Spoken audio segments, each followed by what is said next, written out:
Olá, seja muito bem-vindo ao canal Espiritismo Motivacional, um canal que trabalha 100% embasado no Evangelho de Jesus Cristo e alinhado com a doutrina espírita codificada por Kardec.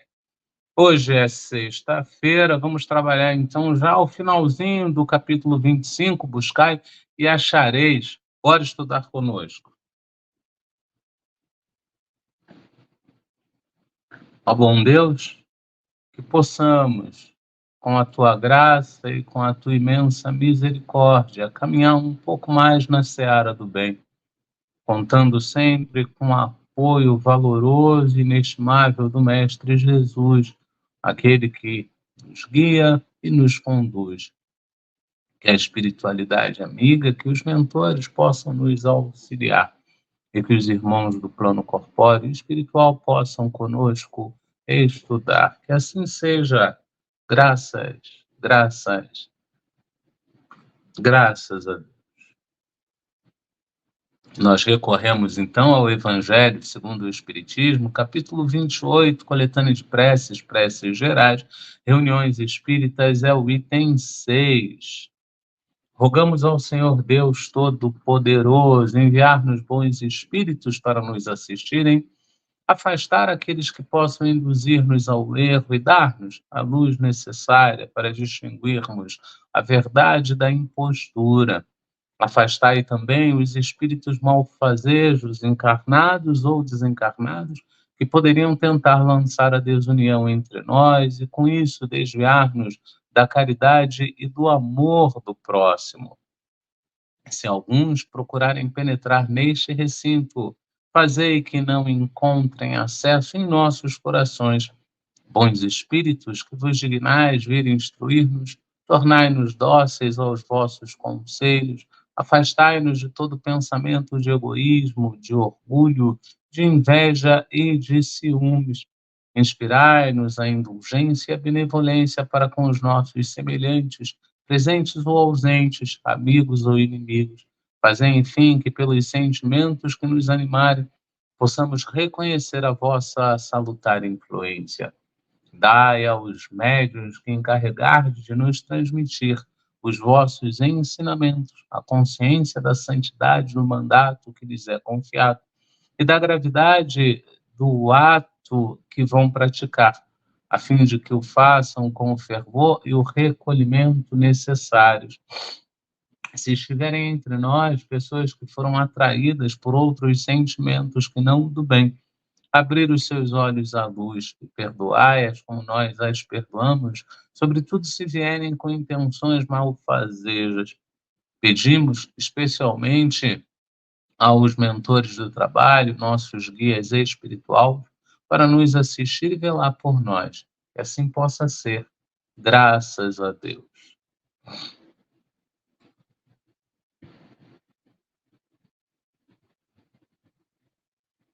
E assim nós começamos com o nosso básico do Espiritismo. E no básico do Espiritismo de hoje nós temos testemunhar Jesus.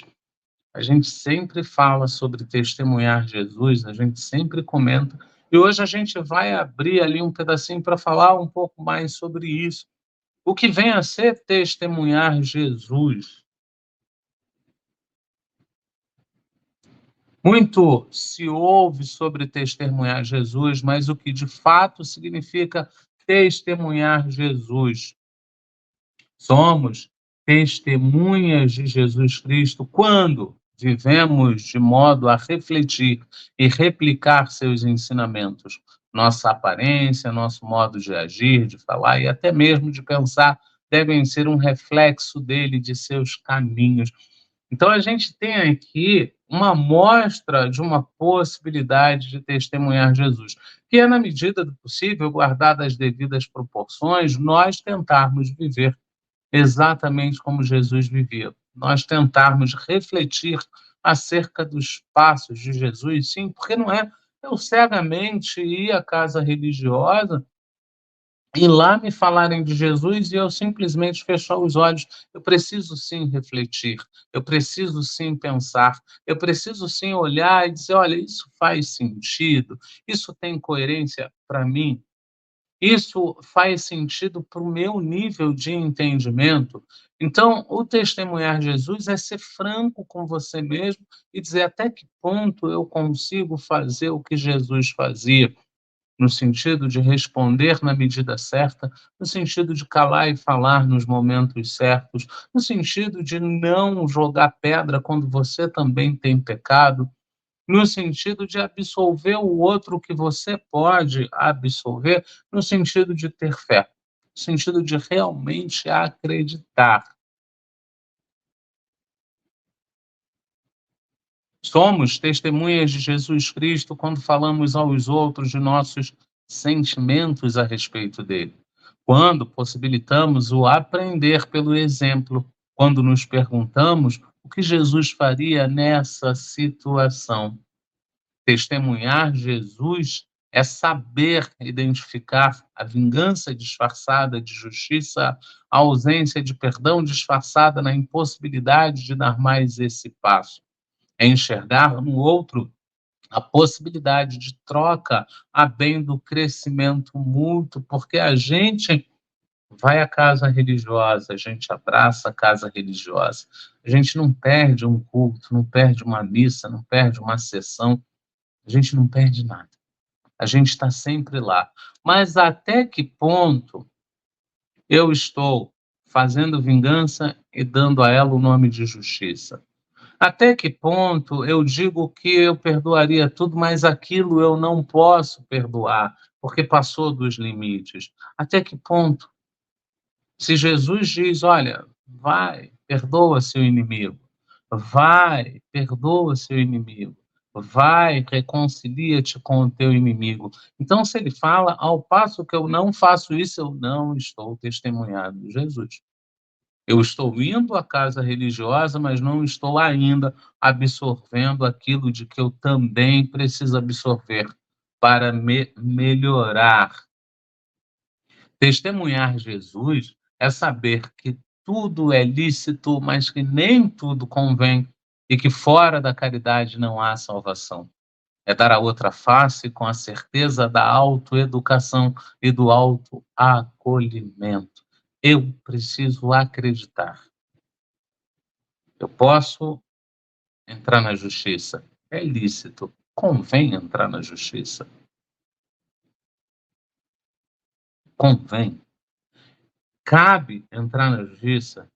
Eu consigo dar outra face mesmo quando eu entendo que, olha, eu não estou conseguindo isso.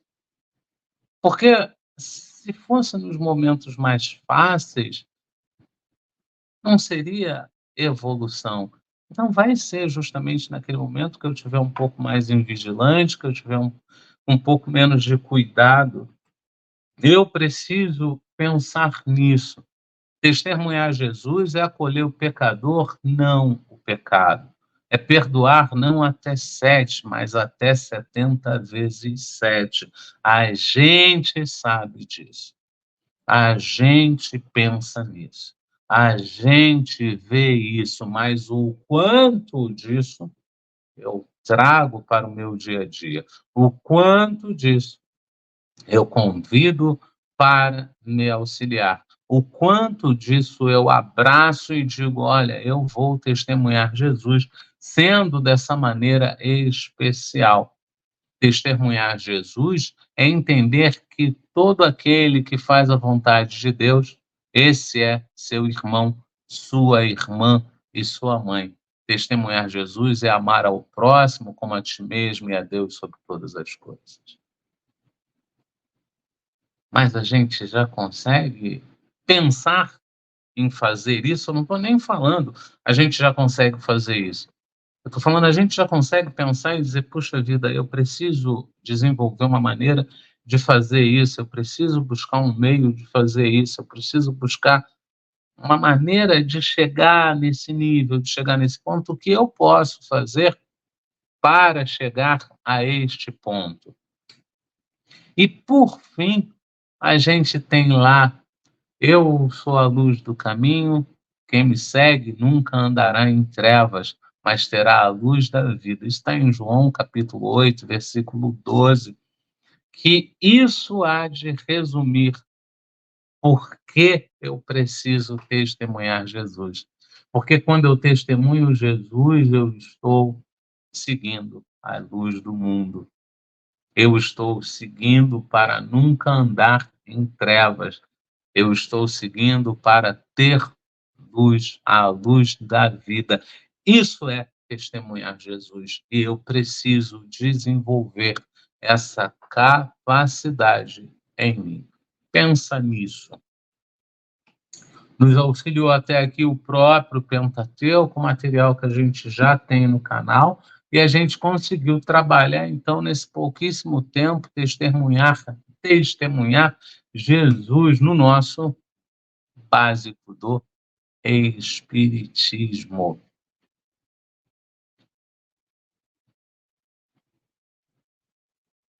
Assim a gente segue para o nosso boa noite e não teremos hoje o nosso boa noite padrão, porque estamos gravando. A gente está com outro compromisso, dado o final do ano, e então, para cumprir esses dois compromissos, nós estamos deixando o estudo aqui gravadinho para vocês, para não deixar de comparecer, né? Porque nesses 3 anos a gente nunca faltou, não vai ser agora que vamos faltar. Assim sendo, a gente segue lá para o nosso Evangelho segundo o Espiritismo, capítulo 25, Buscar e Achareis, que já chega no final. Essa é a última parte dele, né? Que não é observar os pássaros do céu, não é. Deixa só eu voltar para...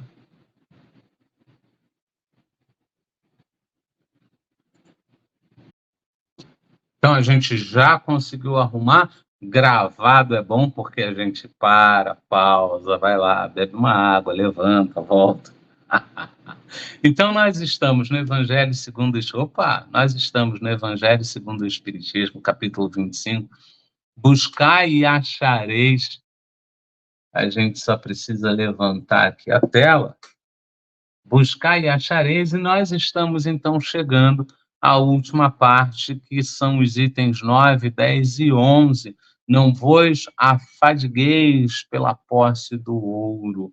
A gente olha algumas palavras no Evangelho, a gente olha algumas palavras de Kardec, e a gente não pode esquecer que é 1800, então a linguagem ainda está voltada para aquela época. A tradução foi feita, obviamente, depois disso, mas ainda assim está uma linguagem ainda voltada, né? Não vos importunais pela posse do ouro, não vos incomodais pela posse do ouro, ou seja, não dê tanta atenção assim para ter o ouro, né? Então, Kardec nos traz lá, já no item 9, não vos afadigueis por possuir ouro ou prata, ou qualquer outra moeda em vossos bolsos. Não prepareis saco para a viagem, nem 2 fatos, nem calçados, nem cajados, porquanto aquele que trabalha merece sustentado.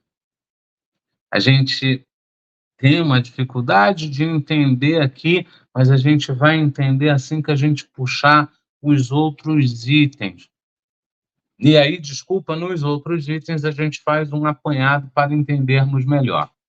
Aqui já fica um pouco mais claro. Ao entrardes em qualquer cidade ou aldeia, procurai saber quem é digno de vos hospedar e ficai na sua casa até que partais de novo. Entrando na casa, saudai-a assim, que a paz seja nessa casa.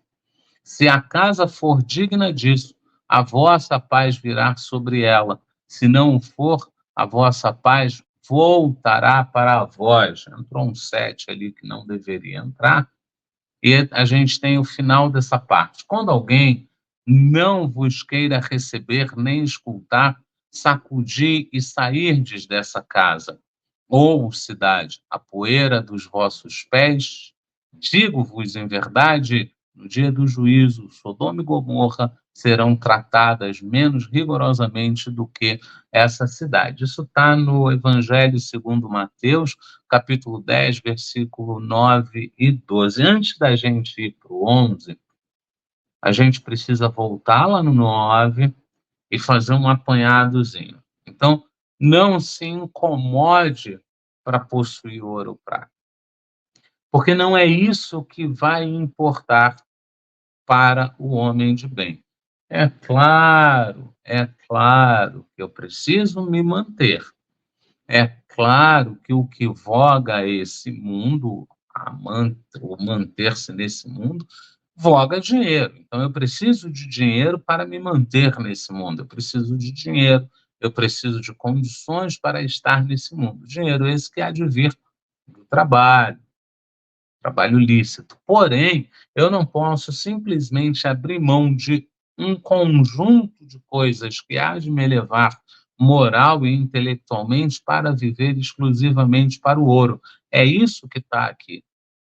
Eu não posso me perder querendo amealhar tudo, deixando família de lado, deixando o entretenimento de lado, deixando cuidar da inteligência para outros assuntos de lado, deixando a caridade de lado, deixando os irmãos de lado, né? Eu boto a ambição lá em cima e pura e simplesmente começo a superfaturar os meus produtos, porque eu sei que estão precisando e que é hora de eu faturar. Não é esse o ponto. Não é esse o caminho, é isso que nos traz aqui. O item 10, o que a gente pode buscar ali é, sempre que você mudar de direção, sempre que você entrar numa nova situação, procura saudar essa situação com amor. Procura saudar essa situação com verdade, com esperança. Porém, se a qualquer momento essa situação não devolve o que você está investindo, abre mão dessa situação. Simplesmente abre mão. Então você começa a cuidar de uma pessoa, a pessoa não corresponde, começa a abusar de você, você tem a possibilidade aí de escolher seguir ou abrir mão. Porque tudo envolve um conjunto de coisas. Então a gente não pode chegar aqui e dizer, olha, se alguém não responde, dê as costas. Não. Existe um conjunto aí de situações, um conjunto de pontos que eu preciso pesar. Uma vez que eu trabalhe esses pontos, uma vez que eu reflita acerca desses pontos, então eu terei condições, cada caso a seu caso, eu teria condições de dizer, vou ficar um pouco mais ou vou sair, mas é isso que nos traz o item 10. E por que que eu trabalhei o item 10, o item 9 e o 10 e não trabalhei junto com o 11? Dá só uma olhada o que nos traz o 11. Naquela época, nada tinham de estranhável essas palavras que Jesus dirigiu a seus apóstolos quando os mandou pela primeira vez anunciar a boa nova. Estavam de acordo com os costumes patriarcais do Oriente, onde o viajor encontrava sempre acolhida na tenda. Então, por mais que naquela época nós tenhamos algo semelhante a hotel, era muito comum eu me hospedar na casa daquele que aceitava me hospedar, algo que deveria ser comum até os dias de hoje, mas naquela época era comum. Porém, se eu chegasse para me hospedar, por mais que a pessoa fosse solícita, e a casa não me acolhesse, a casa é o entorno, é o conjunto, são as pessoas, as situações, não me acolhesse, então eu tinha sim que dizer não. E até hoje, a gente, se parar para pensar um pouco, existem pessoas que não nos acolhem, e por motivos outros a gente acaba insistindo na relação. Algumas pessoas, inclusive, se assustam quando eu digo que, para mim, a Derlei, caso isolado, que para mim é muito interessante quando alguém deixa claro que não gostou de mim. Eu agradeço.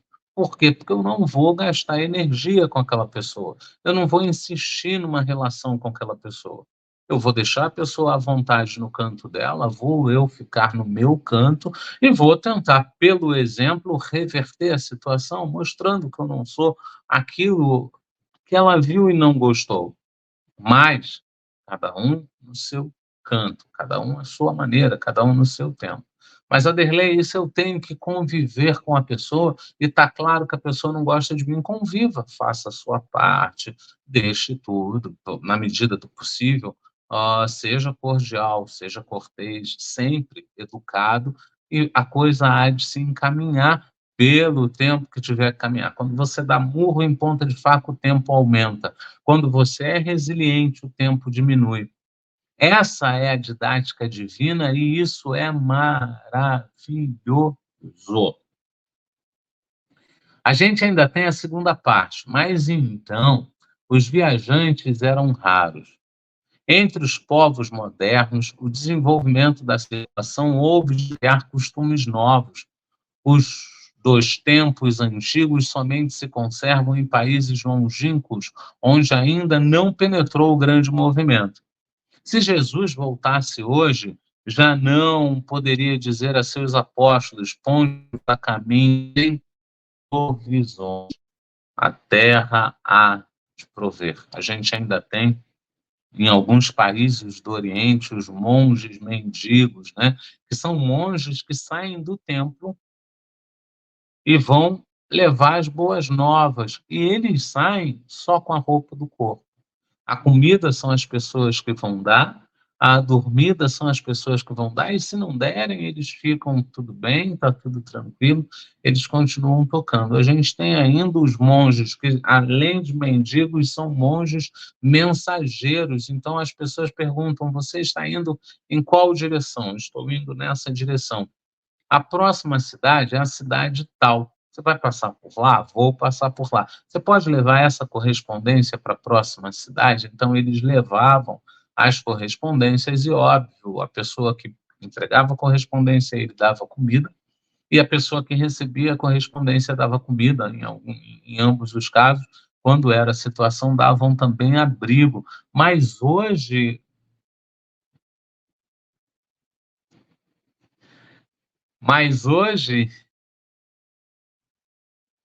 hoje fica difícil. Hoje fica difícil porque a gente aprendeu a julgar. Então, se alguém chega pedindo alguma coisa, a gente se nega a dar.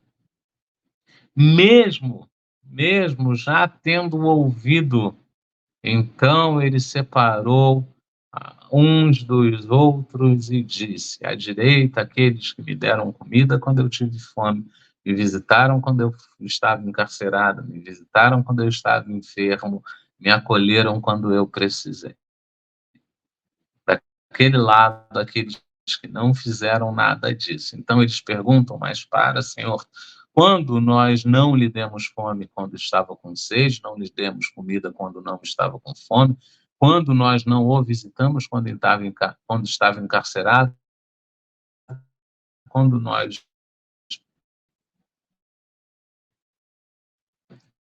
E aí ele diz: todas as vezes que não ajudou aquele que nesta situação estava, que também era meu filho. Então, mesmo sabendo disso, a gente não acolhe aquele que vem nos pedir. A gente tem o péssimo hábito de julgar, e a gente julga para condenar. E aí a coisa fica um pouco mais complicada. Mas ainda assim, vamos seguir um pouco mais nessa história. A par do sentido próprio, essas palavras guardam um sentido moral muito profundo. Proferindo-as, ensinava Jesus a seus discípulos que confiassem na providência. Aos demais, eles, nada tendo, não despertariam a cobiça nos que os recebessem.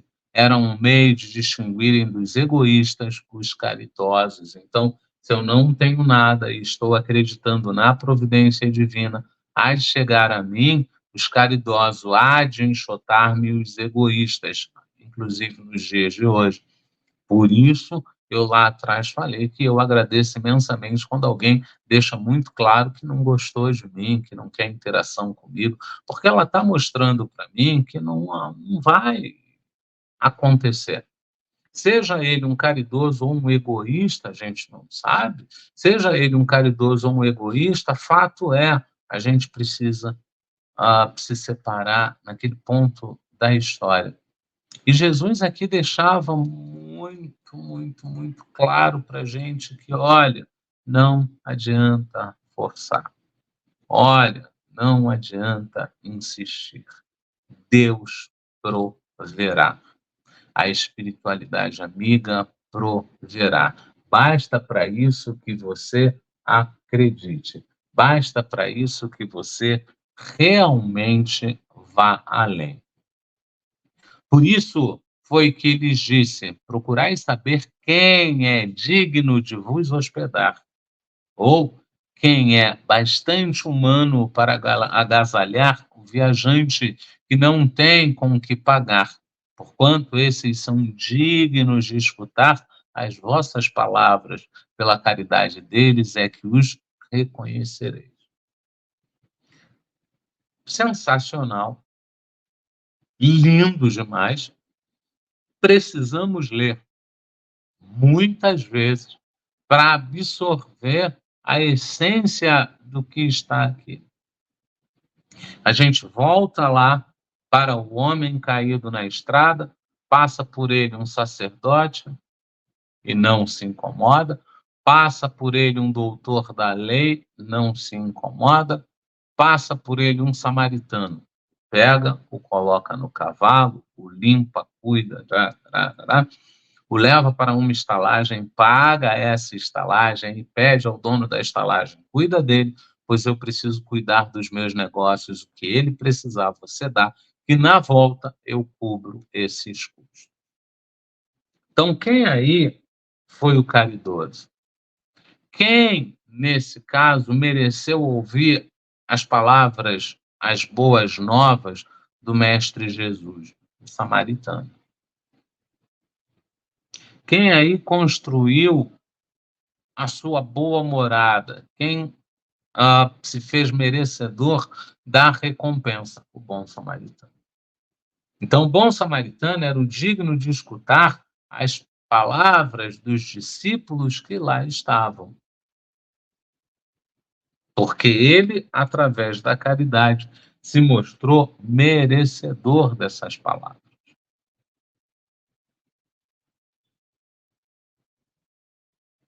Deixa eu só me guiar aqui. Quanto aos que não os quisessem receber, nem ouvir, porque aí vem o outro lado, recomendou ele, porventura, aos apóstolos que os amaldiçoassem, que se lhes impusessem, que usassem de violência e de constrangimento para os converterem? Não. Mandou pura e simplesmente que se fossem embora à procura de pessoas de boa vontade. Outro dia, na segunda-feira passada, nós estávamos no ar, estávamos ao vivo, e entrou uma pessoa muito gentil, boa noite, Canadá, e depois ela diz: olha, eu vou rezar para você, para que você se converta ao catolicismo. Na hora a gente agradeceu, segundo a Silvia, eu fui um pouco duro com a pessoa, segundo eu respondi ali na medida, tentando não ser grosso, eu sempre tento não ser grosso, algumas vezes acabo perdendo ali a mão, porque é sério o assunto, é delicado o assunto, e talvez se esse católico que apareceu no canal tivesse lido essas palavras na Bíblia, ele então saberia que ir a um canal que não é católico, mas é religioso, e convidar aqueles à conversão, ele está indo por um caminho ingrato, porque não foi esse o caminho que Jesus diz. Pura e simplesmente que se fossem embora à procura de pessoas de boa vontade. Na ocasião, eu lembro que eu ainda cheguei e falei, foi segunda agora, se eu não me engano. Eu ainda falei: "Olha, a gente aqui do canal, a gente não faz publicidade", o canal inclusive é pequeno, um pouco por causa disso, um monte de gente fala pra gente: "Olha, vai nos outros canais como Espiritismo Motivacional e comenta ali, você vai ter seguidores. Vai em tal lugar, faz isso, isso, isso como Espiritismo Motivacional e você vai ter seguidores". E a gente olha e diz: "É lícito, mas convém?". Será que o buscador que quer as boas novas, através da maneira como nós passamos as boas novas, ele não vai lá no Google, vai dar uma busca e vai acabar chegando de uma forma ou outra ao nosso canal? Será que o buscador não vai perguntar a alguém que perguntou a alguém que perguntou a alguém e acaba passando o nosso canal? Porque você não pode impor isso, aqui está muito claro, você não pode impor. Até porque existe um dado aí maravilhoso, que é o dado do a pessoa precisa querer ouvir aquilo, ela precisa estar disposta, disponível e à disposição para ouvir aquilo. Não adianta nada eu parar alguém na rua e dizer: "Olha, eu posso te falar uma palavra do Senhor?". Se a pessoa não tiver afim, eu perdi o meu tempo. Uma vez eu estava vindo do Maria Madalena, eu morava a 3 quilômetros do Maria Madalena e fazia esse percurso a pé. Eu ia a pé e voltava a pé, até para cuidar um pouco da saúde, era uma oportunidade de me exercitar.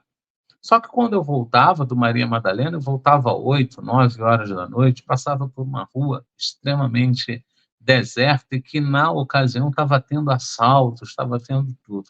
Então eu tomava o cuidado de não andar com joias, não andar com nada e vinha ali refletindo. Quando eu estava indo, eu ia me preparando para o estudo, mas ainda ia com o dia claro.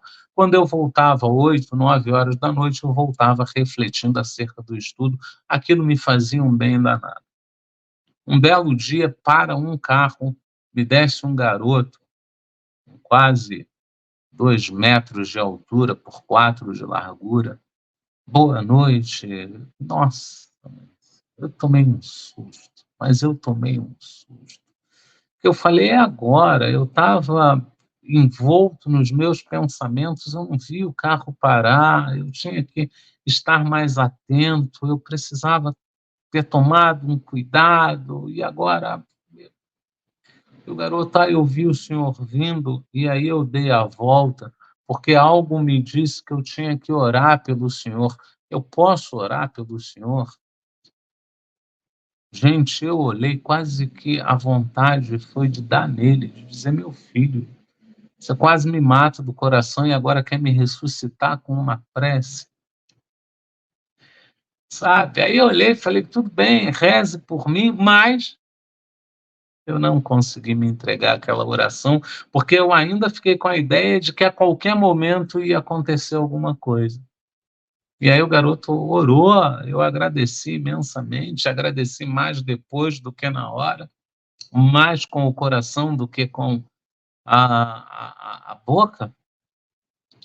Mas a pergunta é: até que ponto, e vamos com todo o carinho do mundo aqui, com todo o carinho do mundo, até que ponto ele tinha o direito de, numa rua perigosa, de numa rua completamente escura, parar alguém que estava lá envolto nos seus próprios pensamentos para fazer uma oração?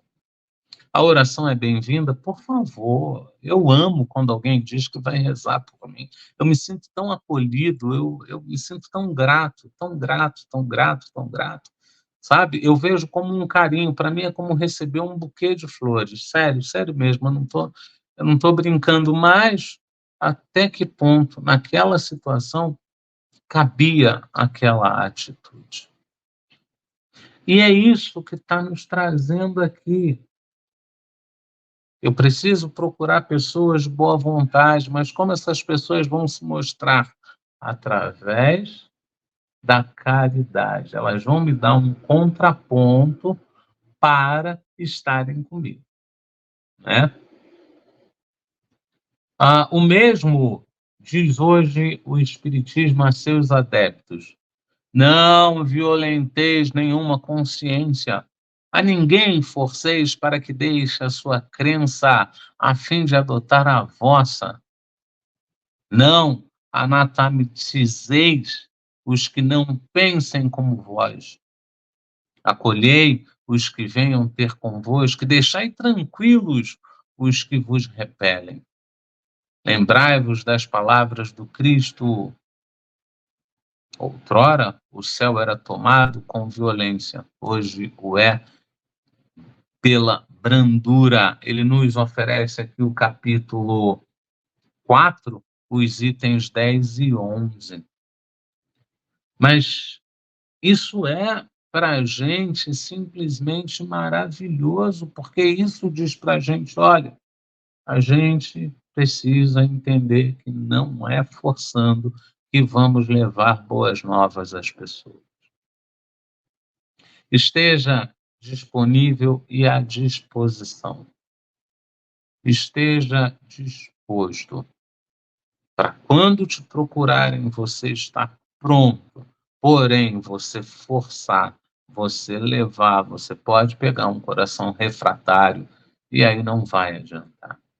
Mas, Aderlei, eu sinto que eu preciso rezar por aquela pessoa. Para e reze por aquela pessoa.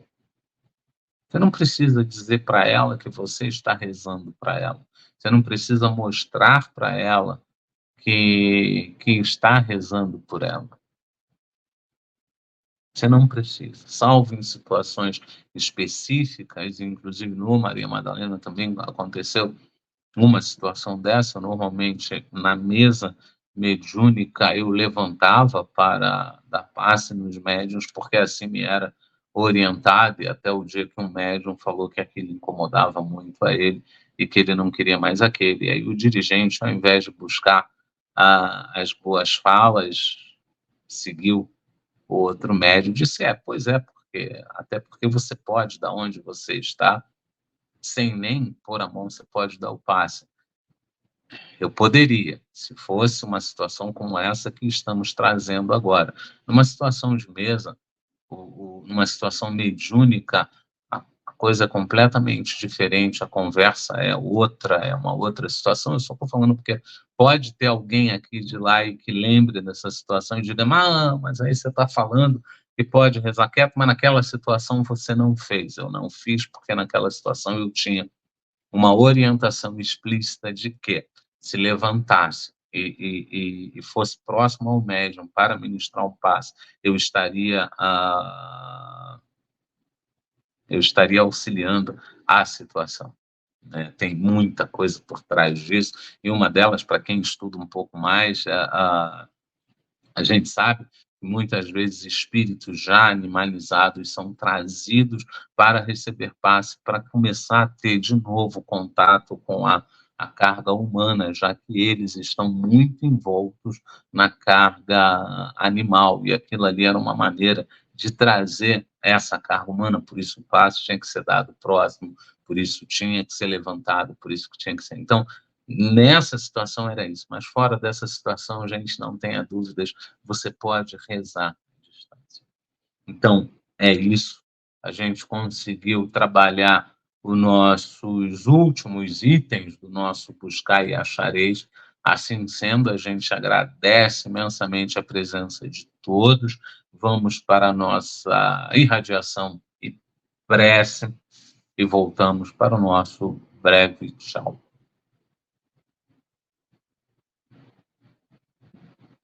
Que possamos, Senhor, vibrar em nome daqueles que precisam da tua luz, que possamos pedir por aqueles que não acreditam que podem pedir, que possamos orar por aquele que está numa situação tão confusa, aflita e perdida que esquece-se de orar. possamos também pedir pelos nossos lares, pelos nossos oceanos, pelas nossas florestas. Possamos pedir pelos nossos povos, ó Deus. Ó Deus de misericórdia, que possamos pedir por todos. Aos mentores, agradecemos a mais esta colaboração e mais este trabalho e que possamos ter um final de semana tranquilo e realizador. Que assim seja e que assim possa ser, graças a Deus.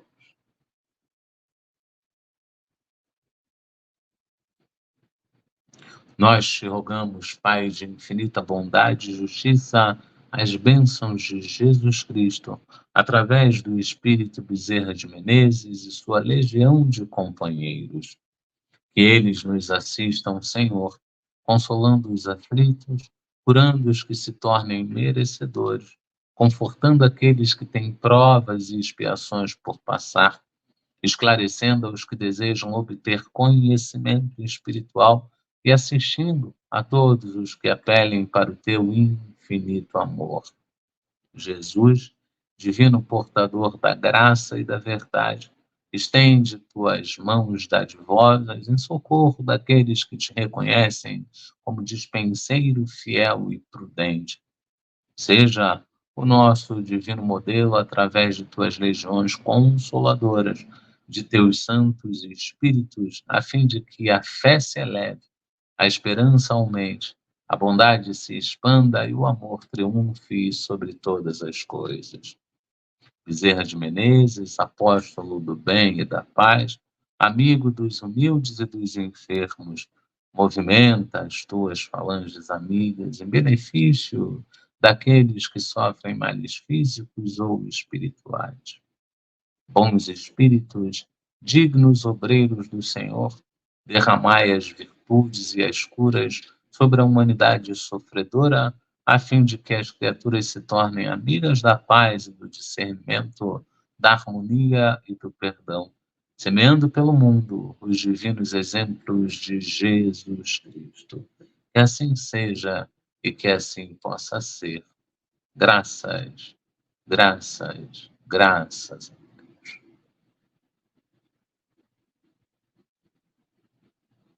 Então, meus amigos, agradecemos imensamente a presença de todos, desejamos a todos um final de semana pleno e que possamos, segunda-feira, nos reunir mais uma vez. A todos, um abraço fraternal e até a próxima, se Deus quiser, e Ele há de querer, porque estamos a caminho.